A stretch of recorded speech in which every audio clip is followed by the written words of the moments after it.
O'zbekiston Respublikasi Tog‘-kon sanoati va geologiya vazirligi, O'zbekiston Texnologik metallar kombinati aksiyadorlik jamiyati hamda Xitoy Xalq Respublikasi Tijorat vazirligi vakillari ishtirokida o'tgan muloqotda sanoat uchun strategik ahamiyatga ega bo'lgan yo'nalishlar, kritik va yashil texnologiyalar uchun zarur bo'lgan xom ashyo zaxiralarini izlab topish, o'zlashtirish va chuqur qayta ishlashda ikki tomonlama manfaatli hamkorlikni yo'lga qo'yish masalalariga e'tibor qaratildi.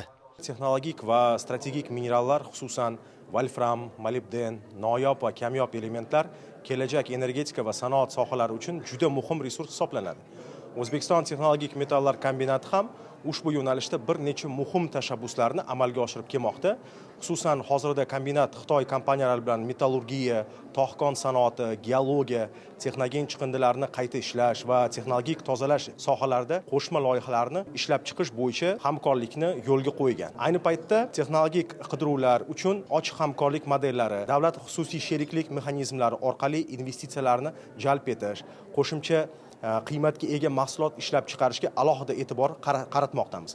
O'zbekiston Texnologik metallar kombinatining bu yo'nalishda olib borayotgan sa'y-harakatlari nafaqat mahalliy, balki eksport salohiyatiga ega sanoat klasterini yaratishda muhim hisoblanadi. Bugungi uchrashuv orqali amaliy hamkorlikka yo'l ochib, sa'y-harakatlarimiz orqali kelajakda Xitoy kompaniyalari bilan birgalikda juda ham sermag'zul, muvaffaqiyatli loyihalarni amalga oshirishni niyat qilib qo'yganmiz. Uchrashuv doirasida tomonlar geologiya qidiruv ishlarini moliyalashtirish, texnologik metallar zaxirasini aniqlash va sanoat ko'lamida ishlab chiqarishni kengaytirish bo'yicha strategik sheriklikni chuqurlashtirishga kelishib oldilar. Ayniqsa Xitoy tomoni sarmoyaviy hamkorlik, texnologik ko'mak va ilmiy tajriba almashinuvi takliflarini ilgari surdilar.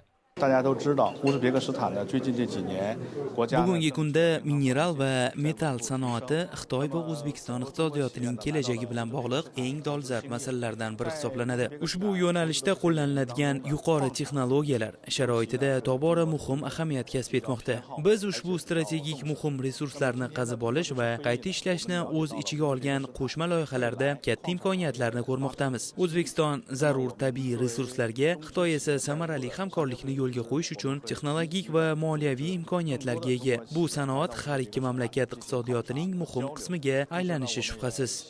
Munozaralar davomida O'zbekiston Texnologik metallar kombinati aksiyadorlik jamiyati tomonidan amalga oshirilayotgan loyihalar, xususan muhim metallarni o'zlashtirishga qaratilgan geologik qidiruv ishlari va qo'shimcha qiymatga ega mahsulotlarni ishlab chiqarish tashabbuslari taqdim etildi. Bu tashabbuslar xorijiy hamkorlar uchun yangi imkoniyatlar eshigini ochmoqda. Xitoy tomoni ushbu loyihalarda faol ishtirok etishga tayyor ekanini bildirib, O'zbekistonning ochiqlik siyosati, barqaror investitsion muhiti, shuningdek tog‘-kon va geologik sohalardagi rivojlanish dinamikasini yuqori baholadi.